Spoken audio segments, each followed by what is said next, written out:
Hi friends, welcome to our channel Right of the Unknown.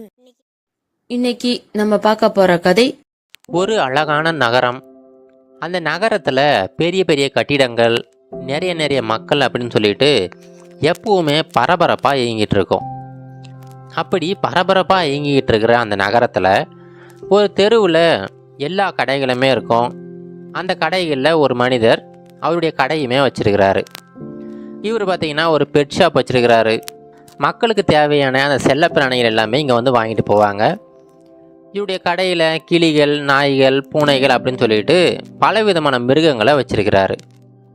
தினம் தினம் நிறைய மக்கள் இவருடைய கடைக்கு வருவாங்க. அவங்களுக்கு பிடித்தமான விலங்குகளை வாங்கிட்டு போவாங்க. இது வாடிக்கையாக நடக்கிறது தான். ஒரு சமயம் இவருடைய கடைக்கு புதியதாக 5 நாய்க்குட்டிகள் கொண்டு வந்திருந்தார். உடனே வெளியில் ஒரு பெரிய போர்டு ஒன்று வச்சுட்டாரு. இந்த மாதிரி புதியதாக 5 நாய்க்குட்டிகள் வந்திருக்கு, யாருக்கு வேணாலும் வந்து வாங்கிட்டு போகலாம் அப்படின்னு சொல்லிட்டு பெரியசாக ஒரு தகவல் பலகை ஒன்று வைக்கிறாரு. அதை பார்த்துட்டு நிறைய மக்கள் வராங்க. ஒரு சிலர் அந்த குட்டிகளை வாங்கிட்டு போகிறாங்க. இப்படியே நாட்கள் கடந்து போய்கிட்டு இருக்கு. ஒரு நாள் காலையில் ஒரு சின்ன பையன் ஒருத்தன் அந்த கடைக்கு வரான். அந்த பையன் கடைக்கு வந்துட்டு அந்த மனிதர்கிட்ட, ஐயா, நானுமே அந்த நாய்க்குட்டிகளை பார்க்கணும், தயவு செஞ்சு கொஞ்சம் காட்டுறீங்களா அப்படின்னு சொல்லிட்டு அந்த பையன் கேட்குறான். உடனே அந்த கடைக்காரர் கேட்குறாரு, என்னப்பா நீ தனியாக வந்திருக்கிறியா, கூட உன்னுடைய அப்பா அம்மா யாரும் வரலையா அப்படின்னு சொல்லிட்டு கேட்குறாரு. இல்லைங்க ஐயா, நான் தனியாக தான் வந்திருக்கிறேன், நீங்கள் அந்த நாய்க்குட்டிகளை காட்டுங்க, அதே போல் அந்த நாய்க்குட்டிகளோட விலை என்னன்னு சொல்லுங்கள், நான் வாங்குற அந்த நோக்கத்தோடு தான் வந்திருக்கேன் அப்படின்னு சொல்லிட்டு சொல்கிறான். உடனே அந்த கடைக்காரர் சொல்கிறாரு, அது நாய்க்குட்டிகளை பொறுத்து அதோடைய விலை மாறும்ப்பா. பொதுவாக நான் வந்து 500லேருந்து 1000 ரூபா வரைக்கும் இந்த நாய்க்குட்டிகளை விற்றுக்கிட்டு இருக்கேன். நீ எந்த நாய்க்குட்டி எடுக்கிறியோ அதுக்கு தகுந்தாப்புல அந்த விலை வந்து மாறுபடும் அப்படின்னு சொல்லிட்டு சொல்கிறாரு. உடனே அந்த பையன் அவனுடைய பேக்கெட்டில் இருந்து ஒரு 50 ரூபாய் நோட்டை எடுத்து அந்த கடைக்காரர்கிட்ட கொடுக்குறான். ஐயா, இந்த 50 ரூபாய்க்கு ஏதாவது ஒரு நாய்க்குட்டி இருந்தால் கொடுங்களேன் அப்படின்னு சொல்லிட்டு கேட்குறான். உடனே அந்த கடைக்காரருக்கு, இல்லையாப்பா, 50 ரூபாய்க்கெல்லாம் இந்த நாய்க்குட்டி என்கிட்ட இல்லையே, நீ போயிட்டு மீத காசு எடுத்துகிட்டு வா, நான் உனக்கு நாய்க்குட்டிகளை தரேன் அப்படின்னு சொல்லிட்டு சொல்கிறாரு. அந்த பையனுக்கு ரொம்ப வருத்தமாக போயிடுச்சு. ஆசையாக அந்த நாய்க்குட்டிகளை பார்க்கலான்னு வந்திருக்கான். ஆனால் நாய்க்குட்டிகளை பார்க்க கூட முடியலை. அப்புறம் கடைசியாக போகிறதுக்கு முன்னாடி அந்த கடைக்காரர்கிட்ட, ஐயா, இந்த நாய்க்குட்டிகளை நான் ஒரு முறை பார்க்கலாமா, இப்போ நான் வாங்கலைனா கூட போகுது, நான் ஒரு முறை பார்த்துட்டு மட்டும் போயிடுறேனே, ரொம்ப ஆசையாக இருக்குங்க ஐயா அப்படின்னு சொல்லிட்டு அந்த சின்ன பையன் கேட்குறான். சரி, பார்க்குறதுக்கு தானே, வாப்பா கூட்டிகிட்டு போகிறேன் அப்படின்னு சொல்லிட்டு அவர் அந்த கடையோட பேஸ்மெண்ட்டுக்கு கூட்டிகிட்டு போகிறாரு. அங்கே நிறைய நிறைய நாய்கள், நிறைய நிறைய பூனைகள் எல்லாமே இருக்குது. அந்த இடத்துல ரொம்ப அழகான ஒரு 4-5 நாய்க்குட்டிகளுமே இருக்குது. அந்த கூண்டை திறந்த உடனே எல்லா நாய்க்குட்டிகளுமே வேக வேகமாக ஓடி வருதுங்க. ஆனால் அதில் கடைசியாக ஒரு நாய்க்குட்டி மட்டும் ஒரு மாதிரி நொண்டி நொண்டி நடந்து வந்துக்கிட்டு இருக்கு. அந்த நாய்க்குட்டினால் ஒழுங்காக நடக்க முடியல. பின்னங்கால் ஒன்றை இழுத்து இழுத்து நடந்து வந்துக்கிட்டு இருக்கு. உடனே அந்த கடைக்காரர், இங்கே பாருப்பா, இந்த நாய்க்குட்டிகள் தான் என்கிட்ட இருக்குது, இது வேணா நீ பார்த்துட்டு போ அப்படின்னு சொல்லிட்டு சொல்கிறாரு. உடனே அந்த சின்ன பையன் சொல்கிறான், ஐயா, அந்த கடைசியாக ஒரு நாய்க்குட்டி வந்துச்சு பார்த்தீங்களா, அதுக்கு என்ன ஆச்சு, ஏன் ஒரு மாதிரி நடக்குது அப்படின்னு சொல்லிட்டு கேட்குறான். அதுக்கு அந்த கடைக்காரர் சொல்கிறாரு, அது ஒன்றும் இல்லைப்பா, அந்த நாய்க்குட்டி பிறந்த போதே அதோட காலில் வந்து ஏதோ ஒரு சின்ன பிரச்சனை இருந்திருக்கு, அதனுடைய கால் எலும்புகள் சரியாக கூடலையாம். நான் உங்கள் டாக்டர்கிட்ட கொண்டு போய் காட்டினேன், ஆனால் அவர் இது சரி பண்ண முடியாது, இந்த நாய்க்குட்டி பெருசாக வளர்ந்தா கூட அந்த காலை வந்து இழுத்து தான் நடந்துக்கிட்டு இருக்கோம், அதை சரி பண்ண முடியாது அப்படின்னு சொல்லிட்டாரு. சரி, அந்த நாய்க்குட்டி இருக்கட்டுமே அப்படிங்கிறதுக்காக வச்சுருக்கேன்ப்பா அப்படின்னு சொல்லிட்டு சொல்கிறாரு. உடனே இந்த பையன், அப்படிங்களாயா, எனக்கு அந்த நாய்க்குட்டி தான் வேணும், தயவு செஞ்சு கொடுக்குறீங்களா அப்படின்னு சொல்லிட்டு கேட்குறான்.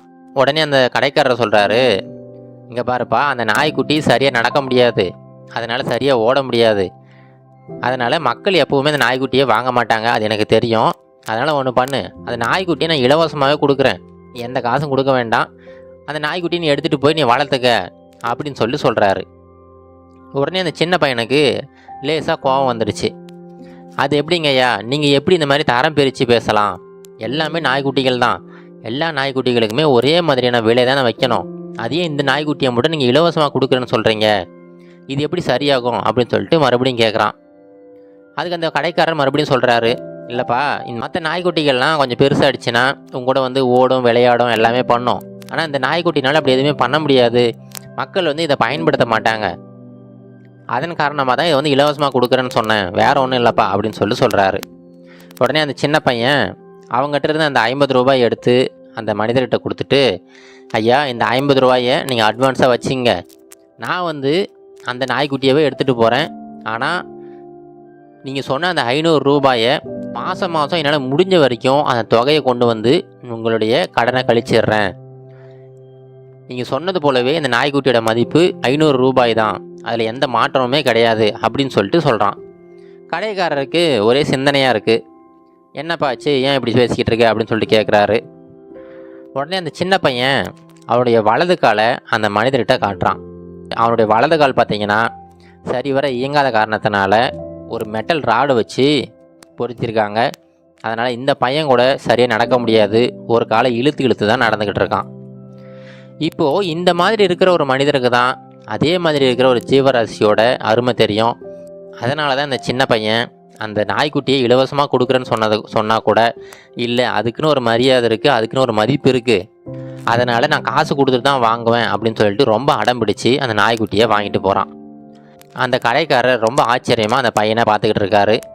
அந்த பையன் போகிறதுக்கு முன்னாடி, ஐயா நீங்கள் சொன்னீங்க இல்லைங்களா, மற்ற நாய்க்குட்டிகள்லாம் வளர்ந்துச்சுன்னா வேகமாக ஓடும் விளையாடும் அப்படின்னு சொல்லிட்டு, ஆனால் என்னால் அந்த மாதிரி வேகமாக ஓட முடியாது, என்னால் வந்து ரொம்ப வேகமாக நடக்கக்கூட முடியாது.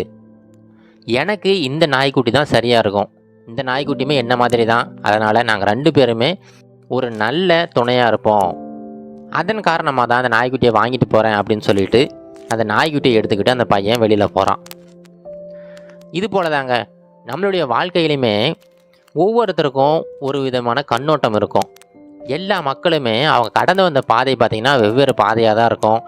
அதனால் நாம் கடந்து வந்த பாதையை மட்டும் நம்ம மனசில் வச்சுக்கிட்டு மற்றவங்கள அனுமானிக்கிறது, மற்றவங்கள ஜட்ஜ் பண்ணுறது எந்த விதத்துலையுமே சரியாகாது. ஏன்னா ஒவ்வொருத்தரும் கடந்து வந்த பாதை ரொம்ப கல் முள்ளுமாக கூட இருந்திருக்கலாம், ரொம்ப கரடமுடாக இருந்திருக்கலாம், ஒரு சிலரோட பாதை ரொம்ப மென்மையாக இருந்திருக்கலாம். அதனால் நாம் கடந்து வந்த பாதையை மட்டும் மனசில் வச்சுக்கிட்டு ஒருத்தரை அனுமானித்தோம்னா அது எந்த விதத்துலையுமே சரியாகாது. எல்லா மக்களுக்குமே ஒரு மதிப்பு இருக்குது, ஒரு மரியாதை இருக்குது.